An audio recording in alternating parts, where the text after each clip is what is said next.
Hotel Helgon.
Daerah Prancis Selatan ya, daerah Prancis Selatan. Seperti halnya karena Prancis itu luas sekali, dan dia orang-orang utara selalu akan berbeda dengan orang-orang selatan. Nah, zaman sekitar abad 13 sebelum adanya perpecahan kepausan di Avignon, itu kan seperti kita tahu gereja Katolik terutama itu mengalami satu tantangan berat, terutama pada waktu itu adalah sama seperti ketika gereja perdana mengawali sejarahnya, mengawali kisahnya dengan banyak mendapat tentangan dari para bid'ah. Yesus itu Allah atau manusia sih, atau setengah Allah setengah manusia dan sebagainya. Nah, kurang lebih pada waktu itu sejarah kisah abad awal dari gereja berulang, dan itu salah satunya adalah di Perancis, yang mana sebenarnya Perancis itu adalah orang sejarawan gereja menyebutnya adalah anak sulung gereja. Kenapa disebut anak sulung? Karena raja pertama dari daratan Eropa yang bertobat menjadi Kristen dan masuk dalam gereja adalah dari Perancis. Maka Perancis menjadi sangat sentral peranannya, terutama dalam menghadapi bid'ah. Nah, waktu itu gereja diberkati karena banyak tokoh-tokoh yang kembali meluruskan ajaran-ajaran. Yang terkenal di sini adalah, kalau Bapak Ibu nanti menjumpai, itu adalah kelompok Katarisme atau disebut dengan Albigensis, bid'ah Albigensis, yang mengakui bahwa Yesus itu dualisme dalam kealahan. Ada Allah yang baik, ada Allah yang buruk, ada yang jahat. Jadi manusia itu kembali menuju kebaikan, tetapi juga ditarik oleh kejahatan. Kurang lebih sama dengan zaman awal-awal abad gereja. Juga mengakui bahwa Yesus itu kurang lebih, ya, yang saya tangkap, Yesus adalah setengah manusia, tidak sepenuhnya Allah, tapi setengah manusia, setengah Tuhan. Jadi dualisme yang sangat kuat. Nah, Albigensis itu berkaitan dengan itu. Nah, di Perancis Selatan ini sangat kuat waktu itu, dan itu tidak hanya dalam paham, tetapi akhirnya juga dalam sisi sosiohistoris. Artinya sampai berperang secara fisik. Maka ada banyak, karena gereja waktu itu juga masih terdiri dari berhadapan dengan kerajaan-kerajaan, maka yang berperang adalah kerajaan. Nah, nanti ada apa hubungannya dengan Avignon yang akan kita sedai. Kurang lebih adalah secara garis besar, gereja pada waktu itu kan sangat identik ya, negara kepausan itu identik dengan papal state, artinya daerah-daerah yang dikuasai oleh paus. Jadi paus sebagai identik dengan raja itu berhadapan dengan kerajaan-kerajaan, terutama adalah kerajaan Inggris dan kerajaan Prancis. Sedangkan padahal paus ada di Italia, padahal Prancis itu sangat musuh bebuyutannya dengan Inggris. Sedangkan Inggris sebetulnya dengan Prancis, dengan Italia, karena banyak daerah-daerah di Italia itu banyak mendapat dukungan dari Inggris. Maka siapa paus yang memerintah itu akan sangat menentukan dia kiblatnya kemana, dia kiblatnya ke Raja Prancis atau ke Raja Inggris. Nah, karena mayoritas, dan itu akan sangat mempengaruhi keuskupan-keuskupan yang di bawahnya, karena bagaimanapun waktu itu keuskupan-keuskupan adalah semacam sumber nafkah dari negara kepausan, karena mereka ada sistem perpajakan dan sebagainya, karena belum terjadi mekanisme pemerintahan republik. Pada zaman itu kerajaan-kerajaan sangat mendominasi, maka siapa paus yang terpilih, mau berkebangsaan mana, Prancis atau Italia, itu sangat menentukan. Nah, maka yang terjadi dalam abad 13 sekitar 1305 sampai 1378, gereja mengalami perpecahan karena paus yang sah itu ada di Avignon, karena dia lebih condong ke kerajaan Prancis, sedangkan Italia, raja-raja Italia juga sangat dominan. Raja-raja Italia juga mengangkat paus tandingan, jadi ada dua kubu. Maka sejarah gereja menyebutnya itu adalah periode Babylon, periode paus yang dibuang ya. Jadi dibuang kemana? Dibuang dari Roma, padahal di di Prancis, di Avignon itu padahal sudah cukup kuat. Maka paus yang lari dari Roma ya. Karena tidak harus mengambil berlindung pada Raja Prancis, dia membuat istananya sendiri. Nanti Bapak Ibu akan lihat, kita tidak akan masuk karena kalau masuk cukup luas ya, cukup besar sekali. Kita hanya foto stop di dalam kota Avignon, Di sana masih terlihat bentengnya, masih terlihat, karena waktu sama seperti kota-kota kecil lainnya, Carcassonne dan sebagainya, itu kota berbenteng.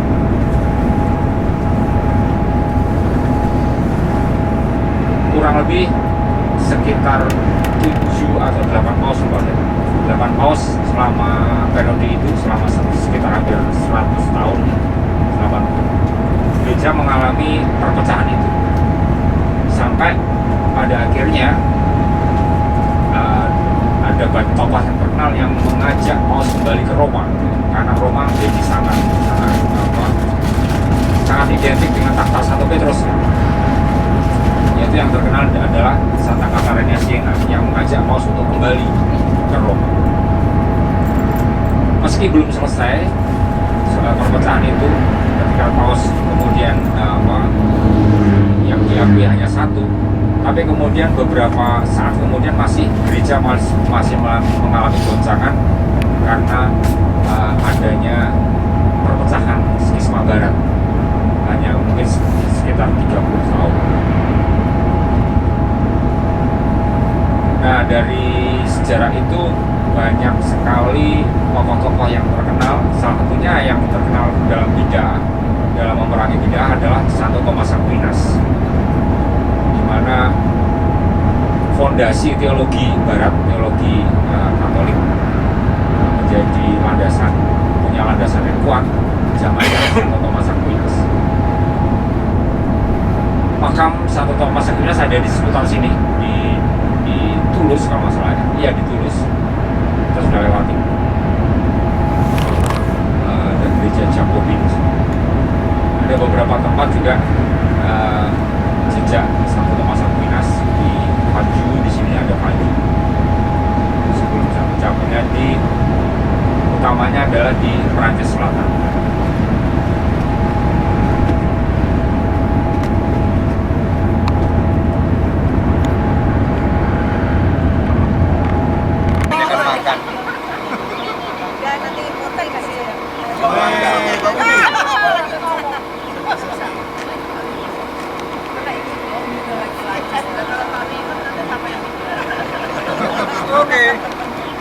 Tem que sair, tem que vir desse lugar Latin Cross kan seperti apa Santiago. Santiago itu panjangnya beda, panjangnya, dan mereka lebih cenderung pakai pedang. Porque eu saí do restaurante e virei para a esquerda. Kalau Jerusalem Cross, jadi salib itu ada banyak macam-macam, dan dari dalam sejarah memang muncul demikian Foda-se, mas então. begitu saja. Então. Nah, salah satu yang kita ketemui kemarin adalah Jerusalem Cross versi Ordo Malta. Itu bukan Ordo dalam arti Ordo Yesuit dan sebagainya, bukan. Eu segui as placas Tetapi sempre, sebuah percebes? perkumpulan yang punya sejarah yang panjang sejak abad 12, yaitu ketika asalnya dari, kalau Bapak Ibu pernah mendengar Knight Templar. Jadi apa namanya, kalau dalam bahasa Indonesia apa ya? Perang salib. Jadi para serdadu atau para militer penjaga bait Allah, penjaga tanah suci lah, bukan bait Allah. Penjaga tanah suci, Templar itu tempel. Nah, itu muncul terutama ketika zaman perang salib. Budaya atau pemikiran abad pertengahan itu selalu identik dengan bahwa Pronto, liga isso não tem mais. Já. Yesus itu ada di sana dan itu harus dibela mati-matian. Maka ketika Yerusalem diduduki oleh kaum Muslim di bawah Ottoman, itu akan direbut kembali. Karena Second, because don't worry, because I need to go to the other one. Karena memang makam Yesus ada di sana, dan itu harus menjadi pusat ziarah sejak berabad-abad, bahkan sejak abad kelima. Seperti kita tahu ya, abad keempat, ibu Kaisar Konstantin, Helena, ketika berziarah ke tanah suci menemukan tempat tangga ketika Yesus naik ke rumah Pilatus itu kan ya. Maka nanti akan kita temui di Roma bekas tangga itu. Itu diambil dari Yerusalem. Nah, kembali ke tanah penjaga tanah suci, Templar Ordo Malta atau kumpulan orang Malta ini, itu berasal memang dari Pulau Malta, dan itu awalnya memang membela tanah suci, tapi kemudian beralih misinya di zaman modern ini menjadi pendamping kaum peziarah. Karena dulu Yerusalem itu kan menjadi pusat ziarah. Seperti kita tahu, semua berabad-abad orang itu merindukan berziarah ke tanah suci dulu. Ya. Maka kalau sekarang kita orang-orang zaman kita pengennya berziarah ke Eropa dulu, kalau dulu enggak. Dulu berziarah ke tanah suci selalu. Karena emang adanya itu. Bahkan kalau kita kenal Santo-Santa yang kita kenal, itu selalu pengennya berziarah ke tanah suci. Santo Ignatius, Santo Fransiskus, semuanya. Nah, maka ketika mereka melayani para peziarah yang datang ke tanah suci, mereka menyambutnya tidak hanya dengan hospitality, tapi juga hospital. Hospital artinya ya merawat mereka yang sakit, karena perjalanan berjauh berhari-hari ya. Dulu tidak ada pesawat terbang, dulu hanya kuda. Mungkin ke Tanah Suci bisa berbulan-bulan sampai Tanah Suci, tergantung kapal, jadwal kapal lautnya sampai sana tanggal berapa. Nah, di zaman modern ini Ordo Malta ini berkembang jadi menerima para volunteer untuk melayani para peziarah, utamanya peziarah yang mereka ini terutama peziarah orang-orang sakit, dan disitulah dia mengabdikan diri pada peziarahan di Lourdes. Nah, maka setiap tahun kita akan menjumpai perayaan buat mereka, utamanya di bulan Mei, ya. Dan nanti juga hingga Oktober. Awalnya di bulan Mei, nanti berangsur-angsur akan berkurang di musim panas, tetapi akan terus berlanjut. Itu ada perayaan-perayaan itu. Ordo Malta itu dari berbagai negara, dari berbagai negara, artinya Ordo yang lintas negara. Maka kemarin kita temui orang-orang Prancis, orang-orang Slovenia, ya, orang Itali, banyak sekali, bahkan orang Jerman. Nah, mereka volunteer untuk, selain kalau di bulan Mei ini kan mereka melayani para peziarah, para orang sakit yang ada di Lourdes, dan itu sudah terjadwal. Mereka yang sakit, mereka bisa berminggu-minggu, berbulan-bulan di Lourdes dan dilayani oleh para volunteer ini. Selain tentu saja ketika mereka sudah ada periodenya, setelah mereka pulang nanti digantikan oleh para volunteer yang bukan termasuk Ordo Malta. Kurang lebih itu perjalanan kalau kita melihat para volunteer yang kemarin kita lihat. Mereka berpakaian layaknya seorang militer, ya, kayak seorang militer. Dan mereka memang punya semacam jenderalnya sendiri, ya, kemudian level prajuritnya dan sebagainya. Tetapi dalam hal misinya dalam tidak hanya pelayanan orang sakit, tapi masalah-masalah humanitarian juga. Dari Indo nggak ada ya, Pak? Saya belum pernah ketemu. Mungkin ada 1-2 ya, mungkin ya. Karena kemarin juga ada beberapa orang Asia kan. Kemarin kalau nggak salah ada orang Chinese, ada orang Jepang kalau nggak salah.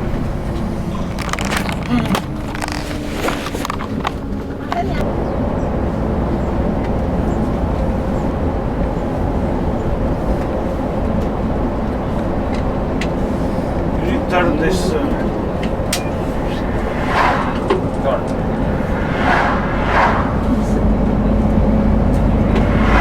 Direction Narbonne.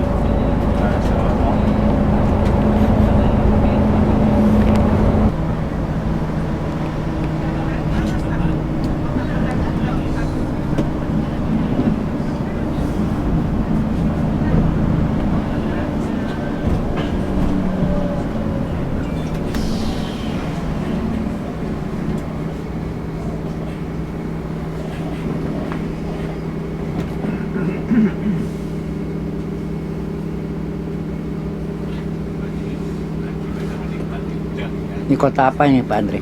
Carcassonne. Oh, Carcassonne. Ini kota Carcassonne, kita lewatin aja ya, karena kita sudah makan di sini kan. Jadi itu daerah pinggiran, ini daerah senternya, dibelah oleh sungai Carcassonne.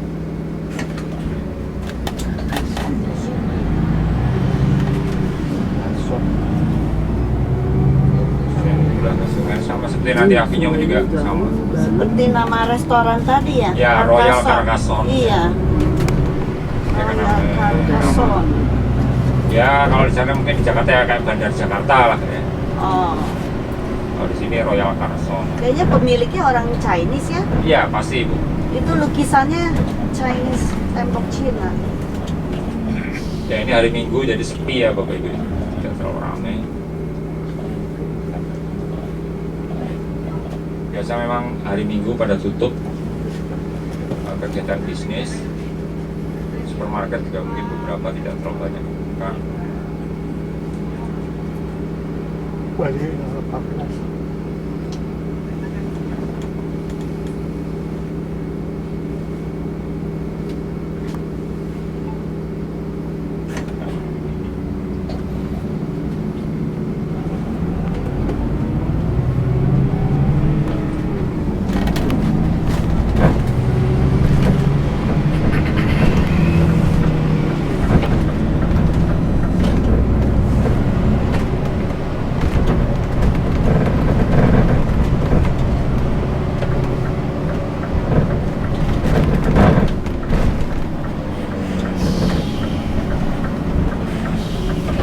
Nah ini sekarang ada parking di Jacobins ya.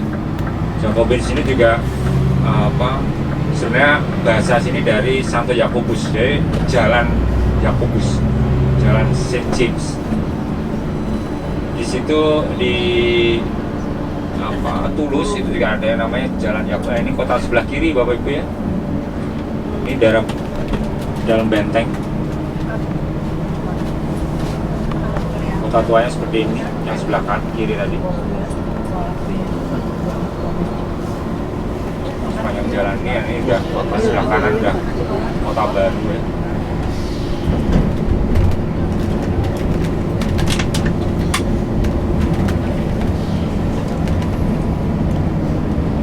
Katedralnya di sebelah kiri Bapak Ibu. Tadi udah kita lewati.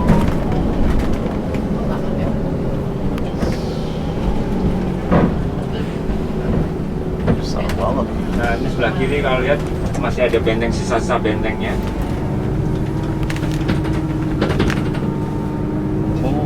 Kurang lebih Avignon juga akan seperti ini modelnya ya.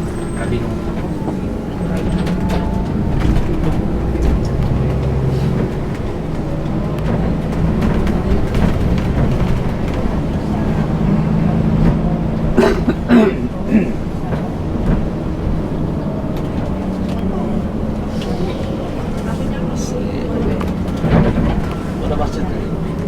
Ini bangunan seperti masjid tapi bukan masjid ya.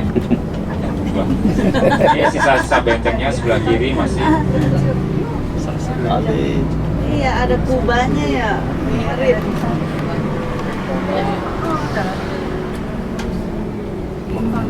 Oh, ini juga Mana? ada lukisannya. Nah kalau kita agak punya waktu nanti mungkin bisa berkunjung ke sini. Oh, snow. Yes, Javier.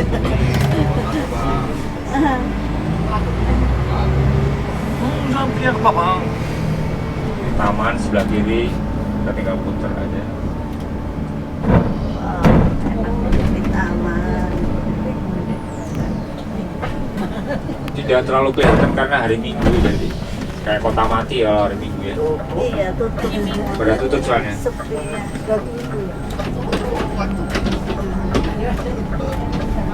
Siang ini. Nah ini sudah kota baru. I think. Look to the right side. That's right. Yeah. Yes. You see. Sebelah kanan itu Ponte Roman Bridge, biasanya modelnya seperti itu. Nah kota berbenteng yang asli itu adalah kota Citadelnya dan sebelah kanan Bapak Ibu. Coba lihat sebelah kanan Citadel.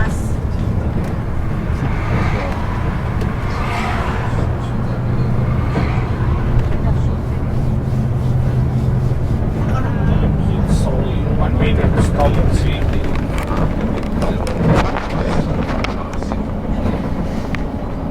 It's not possible to turn the whole.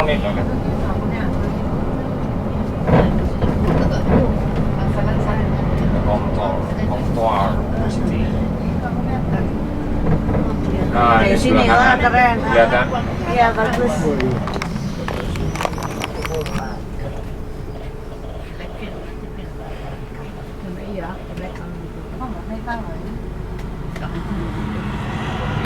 Kafe juga tutup ya.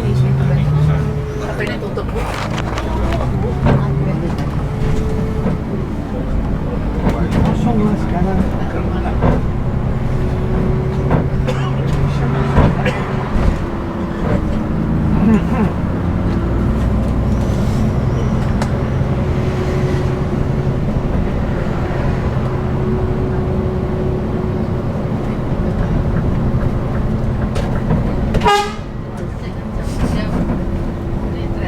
French. It's my street. I open my door because it's my street. Aku panggilnya pelan-pelan. Kenapa? Aku panggilnya pelan-pelan. Oh ya. Malah nanti tidurnya. Teriak-teriak sahur, sahur gitu. Ya aku pakai mic kan kalau sahur pakai mic.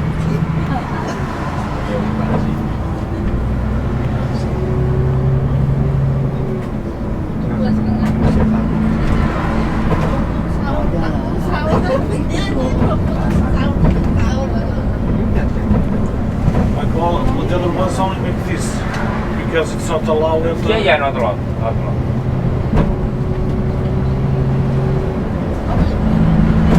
It's so small. I don't know where is usually if you're visiting there. I never visit. Never visit. Okay. If you want, I stop. No, I see no, the no, GPS. no need.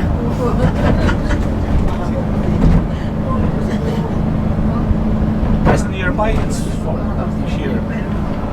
Maybe. This is small village. Yeah, small like village. that, Yeah, you know. small village. Normal the buses don't make small. Yeah.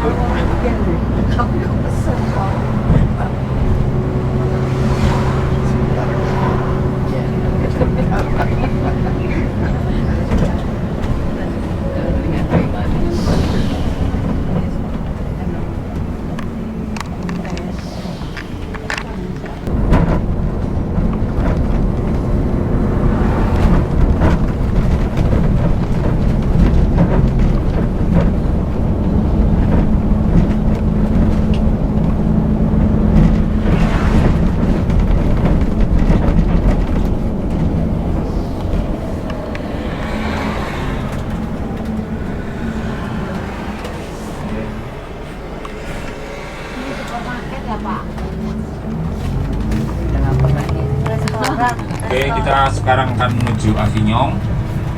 Perjalanan kurang lebih 3,5 jam. Tidak terlalu lama sebenarnya. 240 kilo.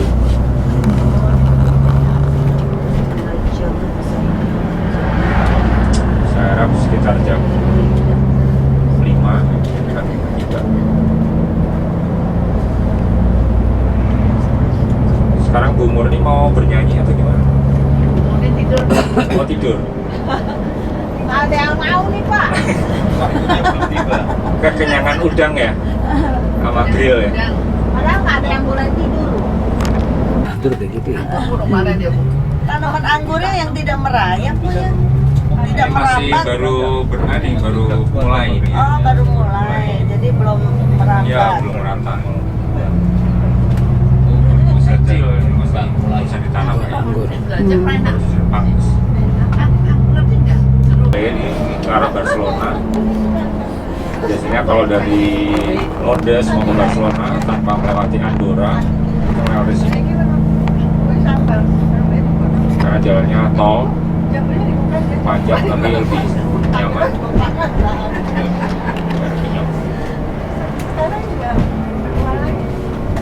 Next stop. Barcelona. Next stop, Barcelona. Next stop, Barcelona. No, yes, I'm driving. I know Barcelona. I'm driving to Barcelona now. Oh,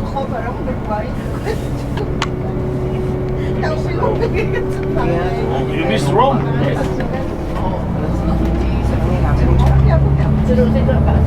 Confusion. But the room is so hectic too. Hectic too now.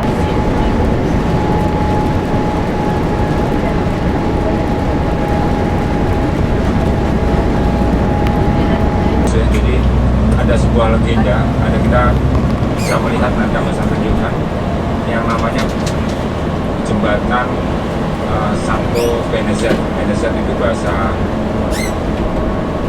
Prancisnya dari Benedict. Jadi konon katanya ada satu gembala orang yang kemudian menjadi orang suci untuk orang lokal, dan itu menjadi pelindung para pembuat jembatan. Karena jembatan waktu itu memang sangat langka, bagaimana orang membuat jembatan. Bapak Ibu lihat sendiri ada satu jembatan Pont Benezet. Benezet ini merasa terilhami oleh Roh Kudus ya, untuk membuat jembatan. Karena waktu itu ketika dia berinisiatif untuk membangun jembatan, dia ditertawakan oleh masyarakat setempat. Karena apa gunanya kamu bangun jembatan? setelah kemudian ternyata benar bahwa daratan itu meluap, sungainya meluap sehingga jembatan itu sangat berguna, namanya Pong Beneser.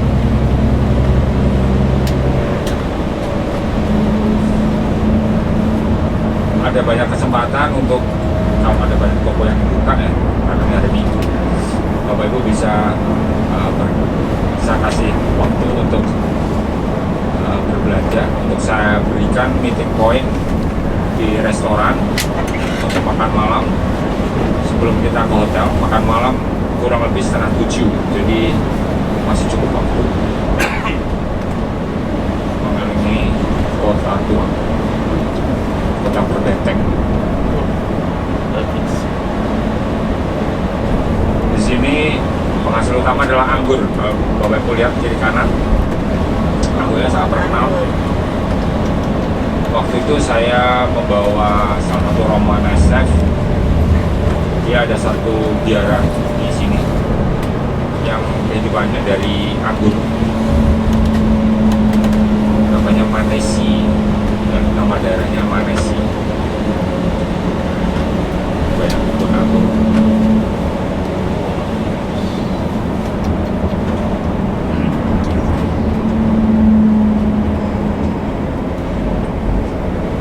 Jadi selain terkenal dengan lavender, di sini juga terkenal perkebunan anggur.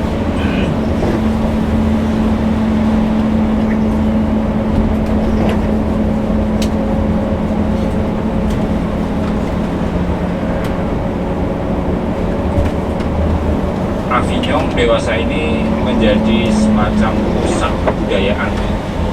Banyak event-event kebudayaan, misalkan kayak art, ya, teater, kemudian studi kebudayaan juga ada di sini. Beberapa pusat kebudayaan atau studi kebudayaan diadakan di sini, di Avignon.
Ibu, boleh nih. Sini.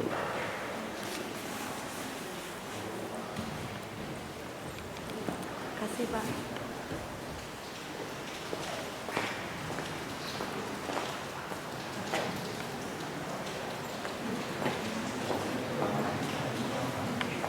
Romo.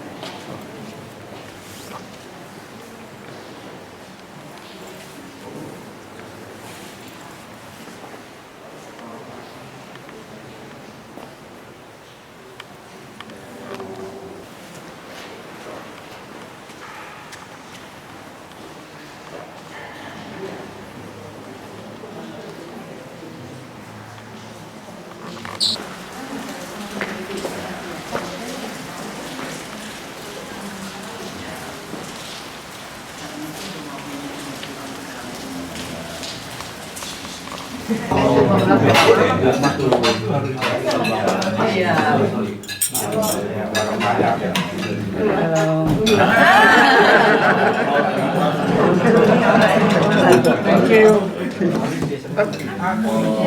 Merci monsieur. Merci beaucoup. Merci à vous monsieur. Merci beaucoup. Merci madame. Merci, merci. Thank you very much. Merci beaucoup madame. Dalam kemarin.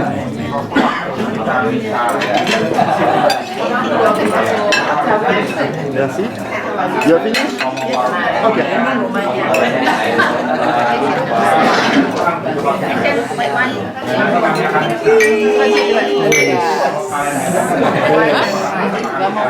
Apik nyong. Apik nyong. Waduh.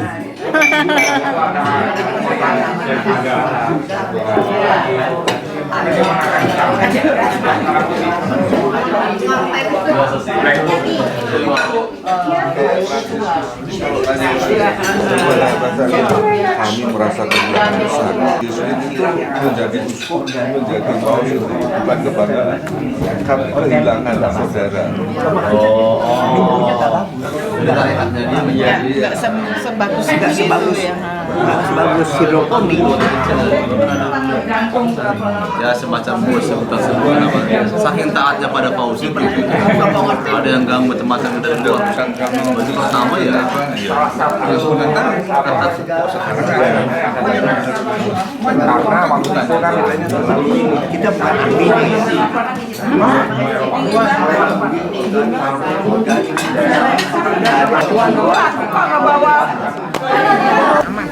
Foto sini aja nih. Bagus banteng. Ini loh di sini loh. Ya, foto.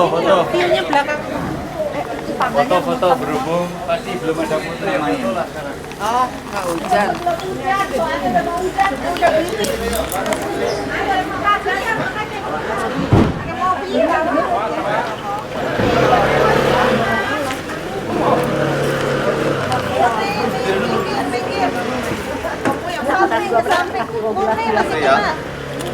Murni minggir, Murni. Murni masih kena.